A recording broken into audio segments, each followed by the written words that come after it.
Esta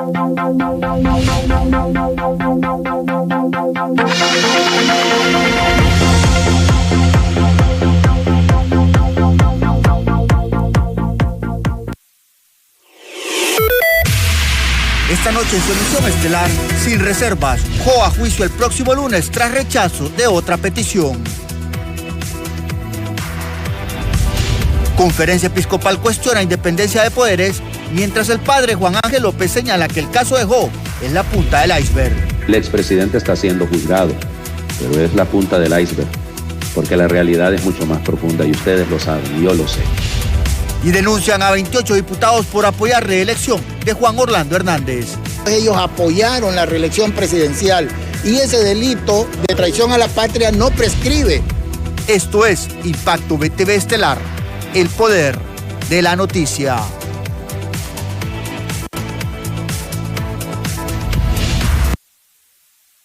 Muy buenas noches y bienvenidos una vez más a su emisión estelar de Impacto BTV. Oscar Ortiz en compañía de Janet Flores. Janet, estamos listos este día.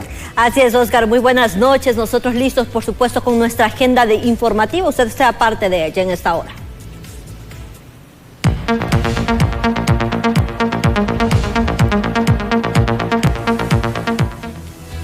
Información importante. El portavoz de la Conferencia Episcopal aseguró que el juicio del expresidente Juan Orlando Hernández es apenas la punta del iceberg, ya que la realidad es mucho más profunda y eso lo saben todos los hondureños. Veamos los detalles de este mensaje que se dio a conocer este día.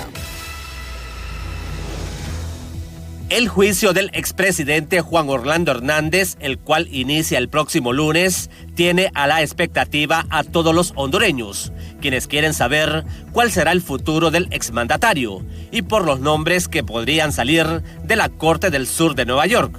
El padre Juan Ángel López asegura que Juan Orlando Hernández es apenas un botón de los muchos que saldrán de ese saco. El expresidente está siendo juzgado, pero es la punta del iceberg, porque la realidad es mucho más profunda y ustedes lo saben y yo lo sé. O sea, él sirve ahorita como muestra de un botón, pero el saco tiene muchos más botones. Y mientras en Honduras no se quite esa cultura del dinero fácil y se siga manteniendo las cosas lideradas por el narcotráfico o por el crimen organizado, la cosa no va a cambiar. Insisto, él está siendo juzgado, no ha sido juzgado, pero evidentemente qué pena que nos esté pasando eso, que le pase a esa familia y que le pase a la familia hondureña. Y el que se alegra por este tipo de cosas significa que no ha entendido que la imagen del país está dañada. Analistas en temas jurídicos comparten lo manifestado por el representante de la Iglesia Católica, ya que es casi seguro que se mencionarán a personas que ya han sido mencionadas y saldrán nuevos nombres. Falta ver las novedades que van a aparecer en la estrategia de defensa y en alguna serie de cosas en las que se van a seguir mencionando nombres. Empecemos por el hecho evidente de que el expresidente Lobo Sosa está mencionado en esos documentos, el expresidente Manuel Zelaya está mencionado. Si esas figuras están mencionadas, imagínese cuántas figuras más no puedan aparecer y sobre todo el hecho fundamental. Todo mundo habla de Juan Orlando como que si todo el estado de Honduras se redujera a esa persona, si la estructura de gobierno y el país es enorme, si él está de alguna manera vinculado, porque no lo puedo saber, ¿verdad?, bajo el principio de inocencia, cuántas actividades no podrán haber donde pueden aparecer no 1, 2, 3, sino que miles de hondureños involucrados en distintas posiciones. El abogado Raúl Pineda es del criterio que las autoridades norteamericanas manejarán en secreto los nombres de los nuevos involucrados que ayudaban al expresidente Hernández en el tema del narcotráfico para evitar que huyan del país. Yo creo que sí, pero en este juicio no se van a mencionar nombres porque son investigaciones en progreso.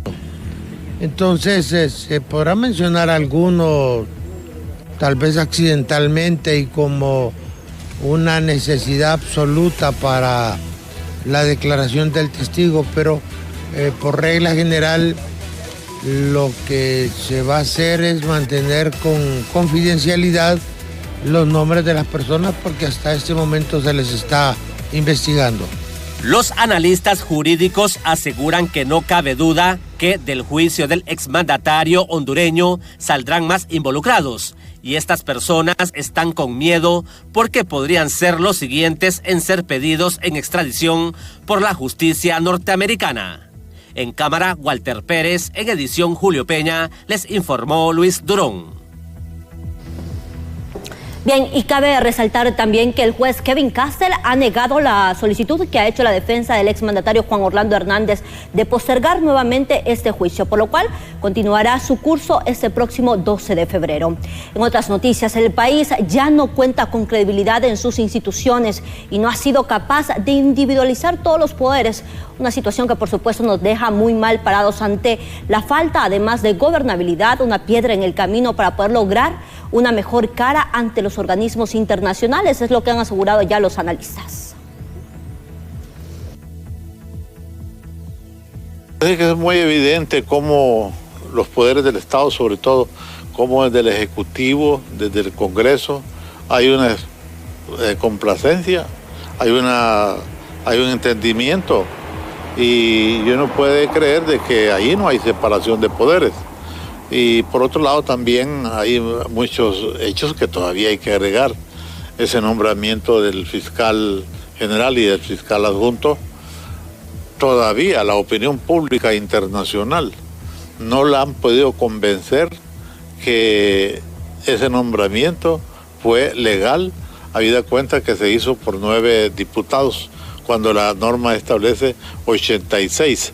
No hay manera de hacerle entender a los organismos y a los gobiernos de algunos países que tienen y que se fijan mucho en estas cosas y que tienen en la mirilla el cumplimiento de las normas en nuestros países, no se les convence de que ese acto es normal, es legal.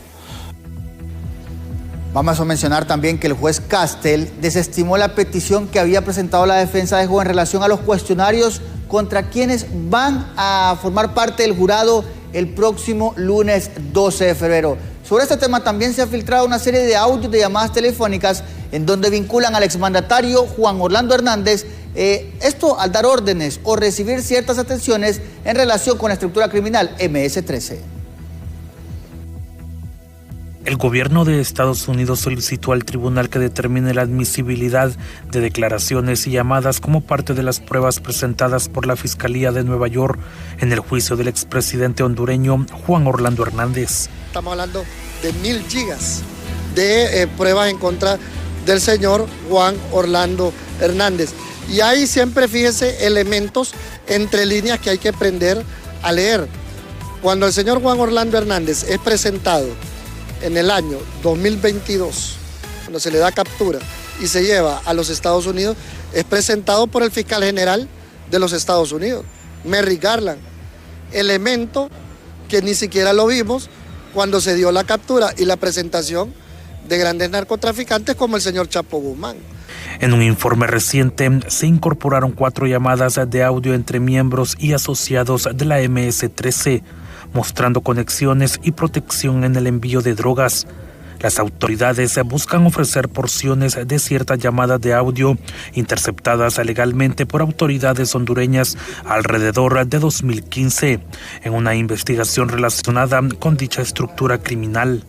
Va a ser interesante poder analizar, ver todos estos audios que están ya en manos de la Fiscalía Federal y que van a servir como evidencia probatoria, y además de eso también toda esta gran cantidad de folios que tiene la Fiscalía y que está poniendo a disposición también ya del tribunal para que pueda determinarse la culpabilidad o inocencia del presidente Hernández. Ahora bien, aquí está saliendo a relucir el nombre de una estructura criminal, ¿o? Sí, en efecto, mire, es que este tema, recuerde usted que ya venía viéndose cómo la criminalidad organizada podría estar involucrada en este caso de narcotráfico. Recordemos que todo data también desde hace mucho tiempo ligado, recuerda a Magdaleno Mesa, en las narcolibretas, todo estaba ligado a crimen organizado y es parte de una estrategia.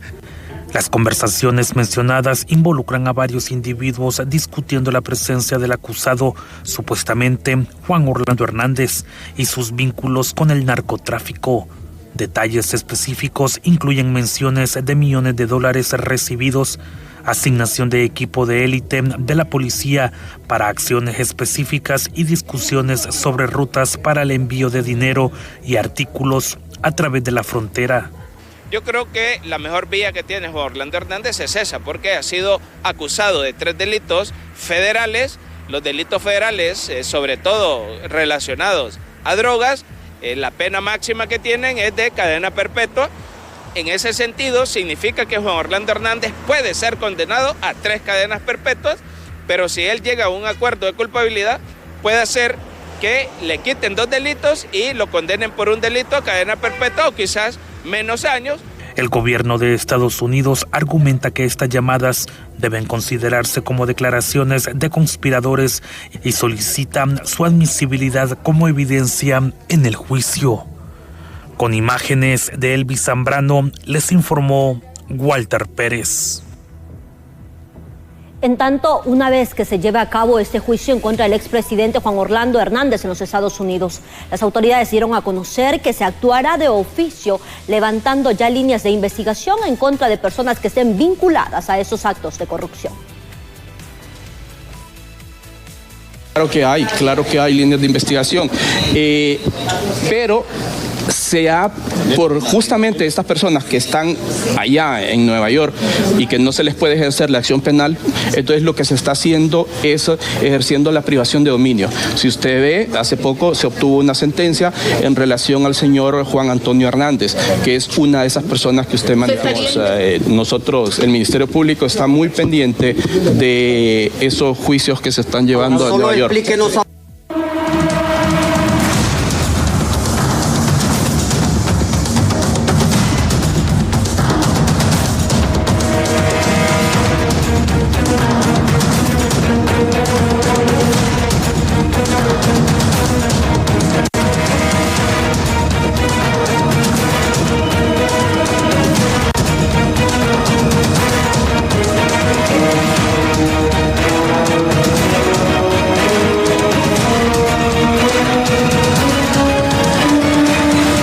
Del 12 de febrero, BTV le llevará detalle a detalle el juicio del siglo por los noticieros BTV, el gobierno de Estados Unidos en contra de Juan Orlando Hernández. La Acción Ciudadana contra la Dictadura por tercera ocasión interpuso una denuncia en contra de 28 diputados del Partido Nacional quienes están siendo acusados de apoyar la reelección ilegal del expresidente Juan Orlando Hernández y con ello cometen 6 delitos de traición a la patria, entre ellos abuso de autoridad, también malversación de caudales públicos y conspiración para traicionar a la patria. Hemos venido que hay un nuevo Poder Judicial, una nueva Corte Suprema de Justicia, un nuevo fiscal general para que le hagan justicia al pueblo, porque lo que ellos hicieron tienen que venir las consecuencias.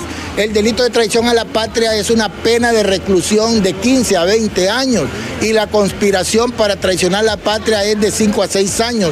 Por lo tanto, esta gente tiene que ir a prisión por todo este tiempo y además se les tienen que incautar todos sus bienes y todas las pensiones que ellos tienen para resarcir a la República por todo el daño que le han causado. ¿Cuántos son los diputados involucrados y de qué partido político pertenecen? Los que están identificados plenamente son 28 diputados nacionalistas. De los 43 que hay hoy, eso representa el 65% de esas.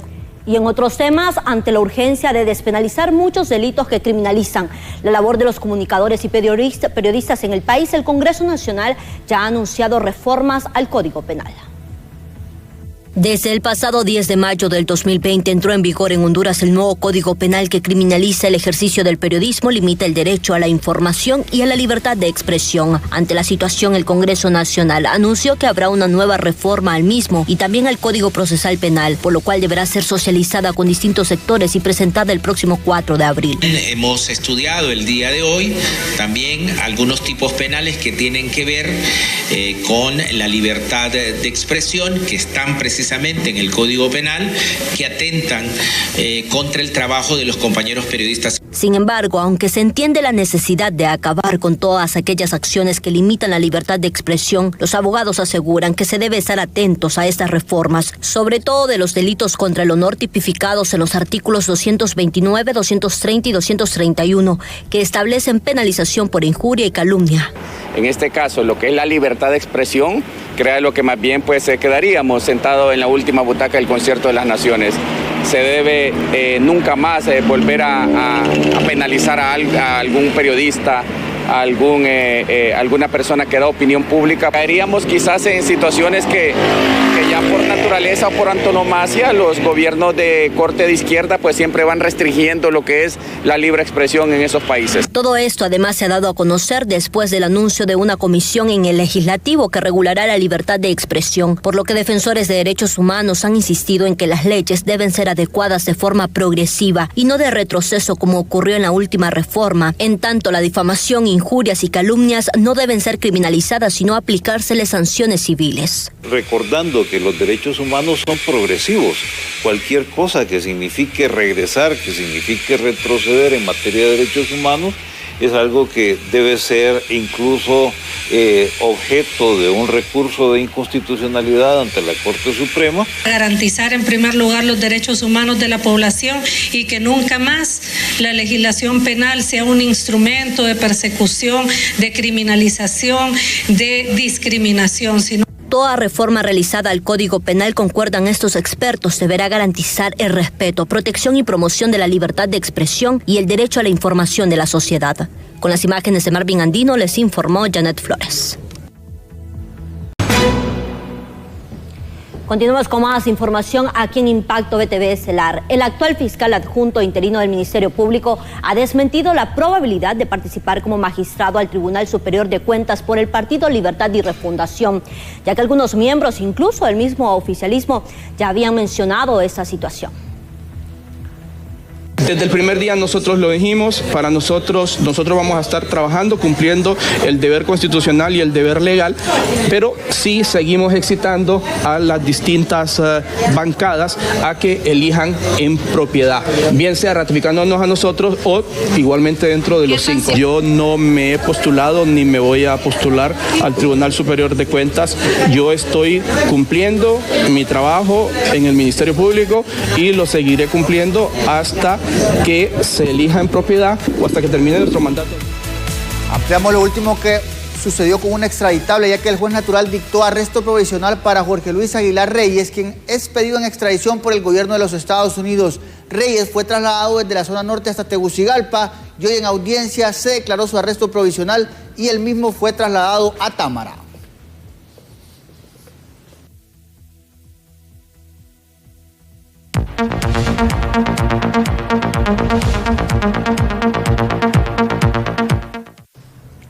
Cambiamos completamente de información porque las autoridades del Banco Central han iniciado ya las reuniones con los diferentes sectores económicos del país para poder formular el programa monetario 2024-2025.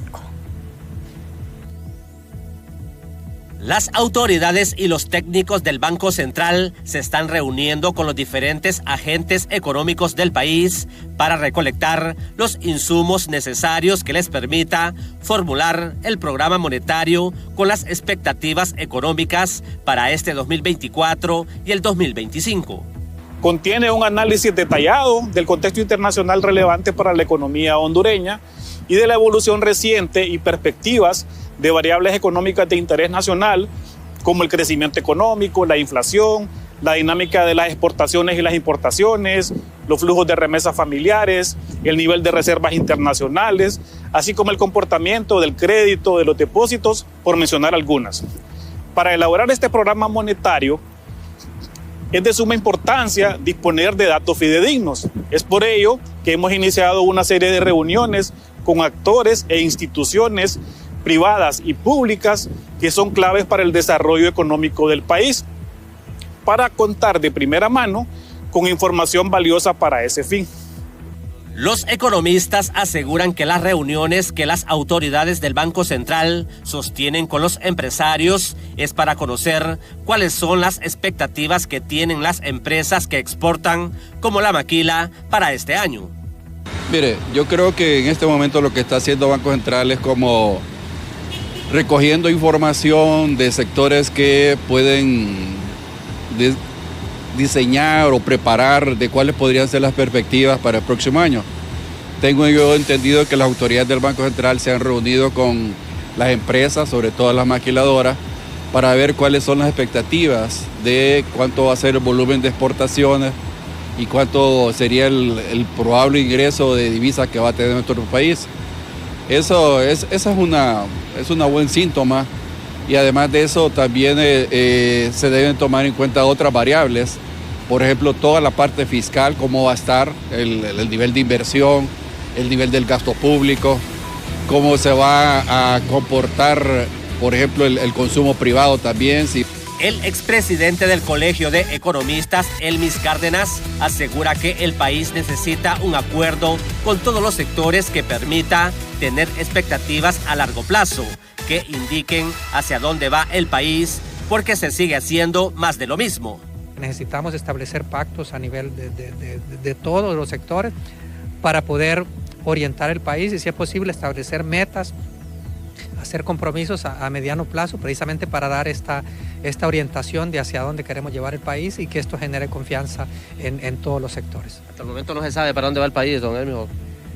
Bueno, hasta ahora lo que sabemos es que vamos a seguir en las mismas condiciones en que hemos venido operando, digamos. Realmente necesitamos un acuerdo de más largo plazo, que lo hemos venido pidiendo, que lo hemos llamado como necesidad de un pacto fiscal o fiscal social, precisamente para dar estas seguridades y evitar sorpresas o muchas de estas incertidumbres que se crean, que incluso a veces dan opción para especulaciones y para cosas que a veces no son ciertas, pero que sí le hacen daño al país. Los economistas también les recomiendan a las autoridades del Banco Central estar atentos a la tasa de política monetaria de los principales socios comerciales de Honduras, ya que pueden incidir en las inversiones. Un grupo de productores de camarones hondureños están en México contratando un abogado que les ayude, o una firma legal que les ayude a presentar un escrito en el cual demostrarán las pruebas que ellos no están vendiendo camarones que vienen de Ecuador, como lo han asegurado las autoridades del comercio del país azteca, y no se descarta que el canciller de la República y el ministro de Desarrollo Económico viajen a México la próxima semana para poder resolver esta problemática. En ese sentido, al tener el juez el escrito, lógicamente que tiene que pronunciarse y se va a probar de que de Honduras ni se triangula ni hay ninguna enfermedad. Y allí sí también, lo debo decir, entra lo que es un diálogo político, en el sentido de que en ese momento sí tiene facultades el gobierno, una vez que ha presentado el escrito la ANDA, para intervenir y señalar de que de no cambiarse esta medida, lógicamente que tendríamos que ir a una instancia internacional como la OMC, que es lo que queremos evitar porque eso dilata demasiado. Con solo el tiempo que ya se lleva de una semana de tener cerrada la frontera, ya se empiezan a experimentar pérdidas. Hay fincas que ya no están operando, sobre todo los pequeños productores, que ellos acostumbran vender su producción en borda, que se le llama, donde vienen importadores de México y les compraban a la orilla en el momento que se cosecha. Ellos no son los que tienen las grandes capacidades para exportar y llenar contenedores, pero sí masifican el empleo y le permiten el ingreso a una cantidad significativa de trabajadores en la zona sur, y esa es su economía. Realmente como gobierno nos tiene sumamente preocupados e interesados en resolver esta situación. Por otro lado, como parte del plan de gobierno de la presidenta Xiomara Castro, ese día se inauguró una moderna planta potabilizadora de agua en el municipio de San Francisco de Becerra, en el departamento de Olancho. Esto como parte de la política de apoyo y asistencia a los sectores menos favorecidos. Quiero felicitar especialmente a este municipio. Esta es una bendición para el pueblo, porque significa darle salud, especialmente a su población. San Francisco de Becerra será un ejemplo con este proyecto y refleja también el interés y la importancia de mi gobierno de poder llevar no solamente la atención en salud, sino la prevención, que es lo que estamos haciendo con el agua que ustedes están consumiendo día a día en sus casas. Hemos hecho muchos proyectos. Precisamente el día de ayer, antier, en el Congreso Nacional, ya fueron aprobados recursos, financiamiento para cumplir con los hospitales que nos habíamos ofrecido, pero también con las cajas rurales, con el apoyo a las... Luego de un extenso proceso de auditoría, las autoridades del programa de reducción de pérdidas lograron identificar a empresas que hurtan energía por un valor que asciende a los 14 millones de lempiras. Ante esto se procederá legalmente, pero también se busca reducir las pérdidas en un 4%. Está haciendo un trabajo a nivel nacional, hay 7 regiones trabajando en el país, en lo que es la revisión de los circuitos de mayores pérdidas. Estamos con las operaciones barridas, estamos normalizando lo que son servicios, detectando lo que son hurtos, anormalías, derivaciones, manipulación de medidores. Todo este tema lo estamos manejando, también instalación de nuevos medidores, atendiendo nuevos suministros. Nosotros hemos encontrado aquí empresas que están hurtando 14 millones de lempiras y hemos encontrado personas que en realidad lo que consumen son 500 lempiras o 1000 lempiras su recibo al mes. Mire, las personas que son de poco consumo, estas familias entran en el programa de subsidio que tiene la presidenta de los que consumen menos de 150 kilovatios. Las personas que son de alto consumo y están hurtando energía, hacemos los procesos. Mientras tanto, el gobierno y las 6 organizaciones magisteriales del país logran ya un aumento salarial que además oscila entre los 1.500 lempiras. De estos también se logró un reajuste a los colaterales basados en el acuerdo suscrito que beneficiará a más de 60.000 profesores en el país. Más de 60.000 docentes recibirán a partir del 29 de febrero un importante reajuste salarial. Esto mediante acuerdos suscritos con las 6 organizaciones magisteriales y el gobierno de la presidenta Xiomara Castro. La Federación de Organizaciones Magisteriales de Honduras y el gobierno de la República tenemos un acuerdo sobre un reajuste salarial para este año 2024. En segunda instancia, las 6 organizaciones magisteriales de Honduras y el gobierno de la República acuerda que este reajuste salarial al cual hemos llegado al acuerdo será pagado de manera retroactiva desde el mes de enero. Para no interrumpir el pago ordinario del salario de este mes, se pagará de manera ordinaria. Y el reajuste de manera retroactiva que corresponde al mes de enero y al mes de febrero será pagado el 29 de este mes. Por parte del Congreso Nacional, se reiteró el compromiso de continuar trabajando en pro del bienestar de la población, resaltando que no fue necesario el cierre de aulas de clase para llegar a consensos. A nivel nacional, a esta actual gestión del ministro Daniel Esponda y que acompañan firme y decididamente las organizaciones magisteriales, va siempre a garantizarles que no va a ser necesario para resguardar nuestros derechos, para fortalecer nuestras reivindicaciones, ir ni un tan solo día a las calles. No va a ser necesario nunca más, mientras la presidenta Xiomara sea presidenta, dirija este país, se va a sentir en la necesidad de un docente de cerrar un aula. El pago de estos acuerdos es retroactivo a partir del 1 de enero del 2024 y cuyos desembolsos iniciarán a partir del último del mes de febrero. Se ha llegado al primer acuerdo de que sí hay un aumento salarial. Número 2, que este va a ser retroactivo a partir del mes de enero y febrero. Que este mes, debido a la premura, se va a pagar normal el mes de febrero, pero que el 29 de febrero se va a hacer una planilla complementaria con el reajuste de los meses de enero y de febrero, y ya para marzo pues ya correrá la planilla normal. Para nosotros el magisterio es un gran logro. La dirigencia ha actuado de forma unificada, en unidad, sin necesidad de salir a las calles. Hemos tenido al patrono, en este caso, que es el Estado de Honduras, representado en el gobierno del Partido Libre, y que nos han tratado civilizadamente. El gremio docente menciona que se ha logrado por primera vez en la historia un importante acuerdo de más de 1.500 lempiras que no requirió tomas de calles, cierre de centros educativos o el utilizar bombas lacrimógenas para llegar a acuerdos. Con cámaras de Jesús Sánchez, les informa César Euceda. Honduras vivirá el histórico juicio del expresidente Juan Orlando Hernández. Desde la Corte del Distrito Sur de Nueva York, nuestro enviado especial Óscar Ortiz nos traerá todos los detalles. Este 12 de febrero, desde muy temprano, presenciaremos los hechos y las determinaciones del jurado en contra del exfuncionario hondureño por BTV, el canal de los hondureños.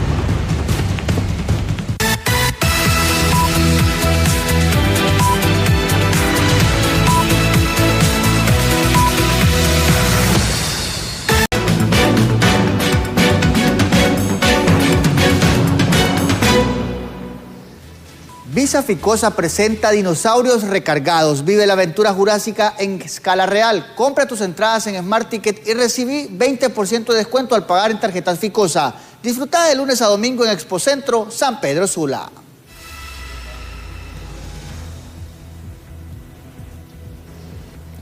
Gracias, Oscar, y continuamos con las informaciones porque en las afueras de la Departamental de Educación, aquí en Francisco Morazán, cientos de docentes interinos realizaron una protesta denunciando irregularidades en las plazas de trabajo. Gabriela Plata nos tiene toda la información. Docentes interinos realizaron una toma en las afueras de la Departamental de Educación donde denunciaron irregularidades en nombramientos de plazas de trabajo y a su vez catalogaron como injusto las decisiones tomadas en los plazos de tiempo para presentar su documentación que les conceda la permanencia. En algunos casos se está nombrando interino a un docente que por ley ya le corresponde la permanencia porque ha estado en el cargo más de 6 meses continuos. También hay muchos docentes que han estado cubriendo por años los centros educativos, determinado cargo, entraron con concurso y hoy aparece un nuevo nombramiento. Esto se debe a que hay una especie de manoseo, ya sea de nivel central, de nivel departamental o de la misma dirigencia. Hasta la fecha, maestros expresaron que no se ha cumplido muchas de las exigencias, por ello solicitan acciones inmediatas que garanticen el goce de sus derechos. De nombramiento a los compañeros interinos por 2 meses, permanencia para los compañeros que van en completación y que las horas en funciones se nombren de manera permanente como se habían nombrado en el pasado. Y exoneración para los compañeros que vienen cubriendo estructuras de técnica docente. Por su parte, docentes dieron a conocer que las irregularidades suscitadas pondrían en riesgo años de esfuerzo en su ejercicio. Creo que es una cuestión política. Me parece que por ahí va la cuestión, ¿verdad? Ya que de repente podemos especular que la gente que está en los altos cargos quieren que la gente allegadas a ellos entre al sistema y entonces hay personas que vienen atrás que ellos que tienen más derechos a los cuales él les está violentando su trámite. Los docentes constituyen uno de los grandes pilares en el desarrollo de un país. Es un deber y una obligación social del Estado garantizarles sus derechos en pro de su ejercicio profesional. En cámaras de Luis Sosa les informó Gabriela Plata. Por su parte, sobre este tema de educación y la cobertura que se está dando en los diferentes centros educativos a nivel nacional, la ASJ plantea la importancia de que se inviertan los más de 30 millones de lempiras para facultar a los maestros de todos los mecanismos de enseñanzas necesarios. Se ha luchado porque no paguen los padres de familia en algunos centros educativos, entonces estamos viendo cosas positivas en el inicio del año escolar, pero estamos viendo también que en algunos centros educativos le faltan algunos profesores y esperamos que ahí los directores, los distritales, los departamentales puedan ayudar al nivel central a solventar ese tipo de problemas, porque ese tipo de problemas son domésticos. ASJ ha estado impulsando la campaña de libros de texto para todos. Es una campaña que puede tener un valor de unos $30 millones más o menos. en lempiras sería algunos 600, 700 millones de lempiras. Estamos viendo que el presupuesto nacional tiene un incremento bastante significativo, eso no es nada despreciable, eso es para salarios y creo que nos parece bien que a los profesores se les dé su aumento, es normal. Nos mantenemos en los temas educativos porque los padres de familia también han denunciado los altos precios en los útiles escolares, mientras los vendedores de Comayagüela ya ofrecen calidad y se ajustan además al presupuesto con una gran variedad de productos educativos, es lo que han mencionado. Ha dado inicio el año escolar y con ello el gasto económico que representa la compra de útiles escolares. Pero en locales del Mercado Colón en Comayagüela, vendedores ofrecen todo lo necesario, desde lápices, colores, libros, todo tipo de cuadernos, mochilas y uniformes a precios que se ajustan al presupuesto del comprador. El Aprende Conmigo a 42 lempiras, el Nacho a 100, tenemos la libreta de una materia a 20 lempiras, hay de 2 materias, hay de 40, 45 hasta 50 lempiras. Según lo que busque el cliente, tenemos únicos de 200, 400 páginas. El único de 200 tenemos de 35, de 40 hasta 45 lempiras, según las marcas. Los padres de familia andan en busca de los útiles que sean de menor costo, ya que aseguran que este año todos reportan aumentos y se cotizan por las nubes, por lo que es un duro golpe a su economía proveer de lo necesario a los estudiantes, aunque se compre en los mercados. No tengo ni la menor idea cuánto voy a gastar ahorita. Ahí sí no le puedo dar el dato. Pero hasta el momento, ¿cómo ha observado los precios? No, ahorita un poquito carito va, porque el año pasado compré un poquito cómodo cuando la mandé ahí a la escuela y ahorita no, un poquito más caro. Hasta el momento, vendedores reportan bajas ventas, mientras los padres hacen malabares para ajustar y poder comprar lo necesario para el regreso a clases de sus hijos este 2024. Y si usted aún no ha comprado los útiles escolares, lo puede hacer acá, en los puestos de Comayagüela, para que apoye a los emprendedores y su economía. Con imágenes de Isaac Alcerro, informó Merari Borjas. El hospital escolar reportó una nueva muerte por dengue procedente del Paraíso y los casos siguen en aumento de forma acelerada, mientras epidemiólogos advierten que para los próximos meses se avecina una ola de contagios, por lo que es necesario declarar emergencia nacional. El dengue no da tregua y nuevamente ha cobrado la vida de un menor en el primer centro asistencial, debido a la gravedad con la que fue trasladado desde el Hospital Gabriela Alvarado de Danlí. Asimismo, los casos y hospitalizaciones siguen repuntando en comparación al 2023. 2024 ya reportamos el día de hoy el primer fallecimiento por dengue. Es un paciente de tan solo 16 años de edad que vino procedente del departamento del Paraíso, ingresó a este hospital escuela en un estado delicado, en un estado grave y lastimosamente pues es la primera víctima del dengue en el 2024. También el hospital escuela reporta más de 150 pacientes que han sido hospitalizados por síntomas de dengue aquí en este centro asistencial. Por su parte, epidemiólogos advierten que para los próximos meses los contagios y muertes seguirán en aumento de forma acelerada, porque el virus es más agresivo, letal y resistente a los medicamentos, por lo que es necesario que las autoridades de salud decreten emergencia nacional. Pero en general el país debería haber sido declarado en emergencia el año pasado. Ahora mismo es el momento de empezar a hacer las medidas de prevención, porque la secuencia que lleva el dengue va a poder en 2 meses salirse de control si no hacemos algo de manera inmediata. Doctor, al ver los casos en este momento, ¿se podría decir que será igual o peor que el 2023, el dengue el 2024? Si no hacemos nada va a ser peor. Si se vuelve a mantener la misma modalidad va a ser peor. Hay que empezar con las medidas desde ya. En cifras oficiales y en apenas un mes de este 2024 se registran más de 1.300 contagios y 3 muertes confirmadas y otras bajo sospecha, mientras departamentos como Comayagua, Cortés, Francisco Morazán y se suma El Paraíso contabilizan la mayor cantidad de casos de este mortal y peligroso virus. Con imágenes de Isaac Alcerro, informó Merari Borjas.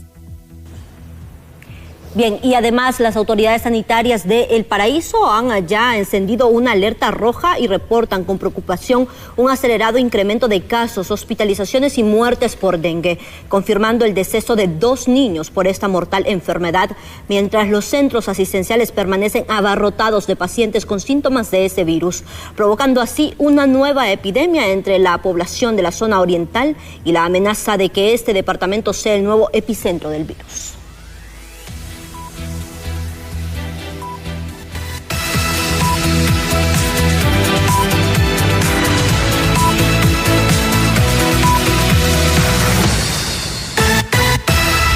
Con Joel Martínez, un artista especializado en plástico, porque se ha plasmado alrededor de la capital una serie de rostros o insignias orientados al talento, al arte y sobre todo a la literatura hondureña.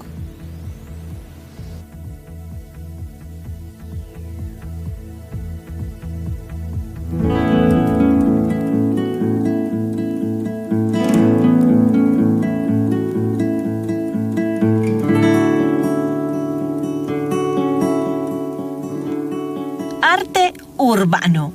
Así han denominado artistas estas pinturas hechas en piedras, ubicadas en el Boulevard Suyapa, donde encontramos a Joel, un joven que con sus pinturas, pinceles y talento se ha dado a la tarea de reflejar a escritores hondureños en este paso peatonal. La idea surge de parte de Johnny McDonald, que la verdad es su área, es su fuerte. Él ha implementado lo que es el arte público y podemos verlo en obras artísticas de él, que son pedradas artísticas, como él le llama, pero en este caso le tocó a estas piedras.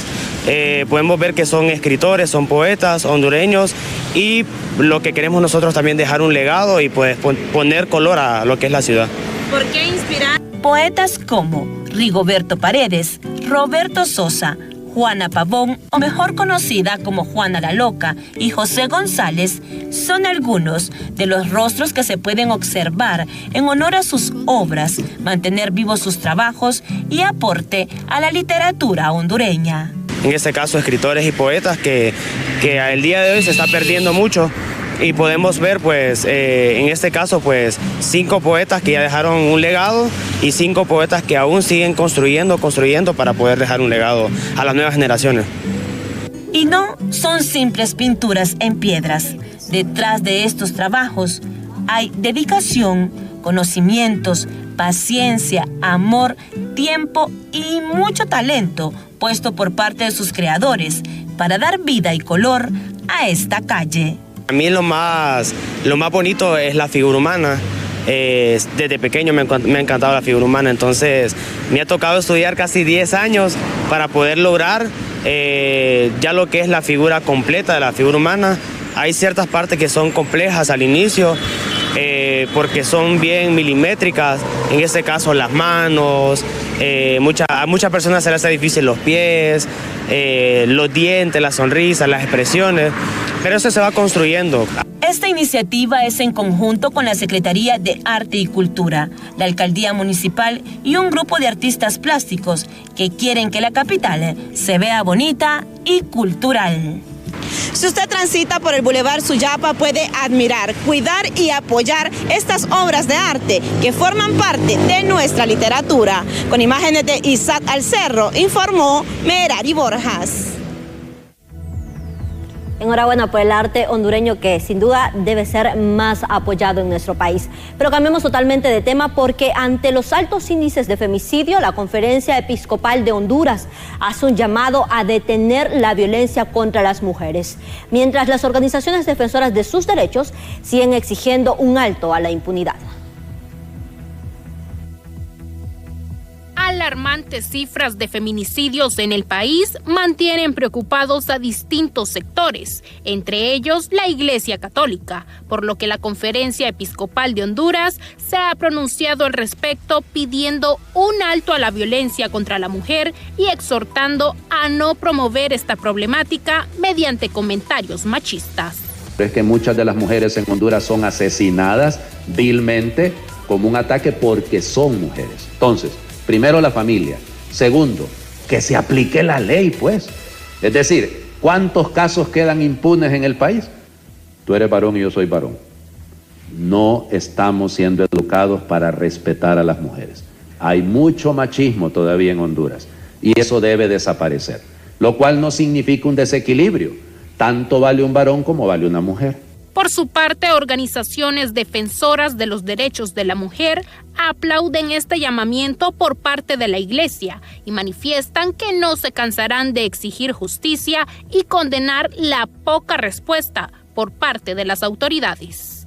Hemos demandado declaratorias de emergencia.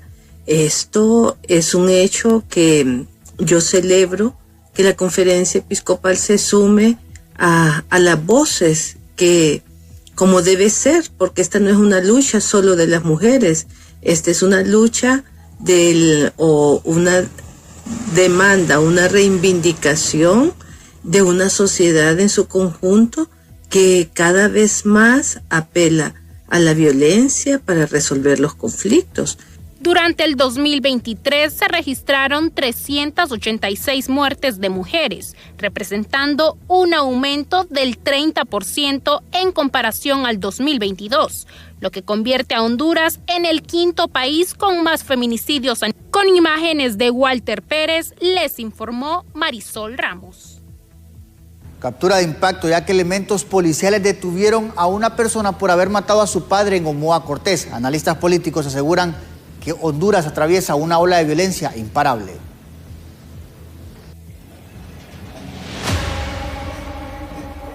La Policía Nacional ejecutó la captura de un joven de 23 años de edad por el delito de parricidio, tras haber matado a su propio padre en supuesta defensa propia. Cabe mencionar que en las últimas horas ya se ha hecho la formal captura de un hijo que le habría quitado la vida a su propio padre en el sector de la aldea La Ceibita, en el municipio de Omoa Cortés. Los hechos ocurrieron el 31 de enero del presente año, cuando los dos se encontraban trabajando en una finca de ese sector, y cabe mencionar que comenzaron a discutir padre e hijo. Y el hijo supuestamente creía que su padre le iba a quitar la vida, ya que habían discutido, y él tomó un machete con el cual pues le provocó varias heridas a su padre, el cual pues ya que quedó sin vida en ese lugar. Cabe mencionar que el señor pues fue identificado con el nombre de Marcelino Mendoza Méndez. Expertos en materia legal aseguran que Honduras vive los últimos tiempos de la Biblia, una réplica de la historia de Caín y Abel. Eso no es de ahorita, eso es de siempre. Solo analice Abel y Caín. Es que es lo mismo. La naturaleza humana es la misma.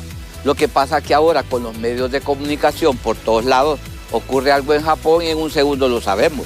Entonces, consecuentemente, eso no es nada alejado de la realidad. Si eso ocurre a cada rato, y fíjense que ese es el caso que ustedes tienen conocimiento, pero se da cuenta de cuántos casos ocurren en el interior del país de la misma manera. Papás matando hijos, hijos matando papás, hermanos contra hermanos, herencias, pleitos y toda naturaleza. Eso es natural en la raza humana. Según datos del Código Penal, el delito de parricidio es castigado hasta 25 años de cárcel en Honduras. Los delitos intrafamiliares destacan entre los 4 flagelos más denunciados ante las autoridades. Informó para ustedes Mariela Manzanares.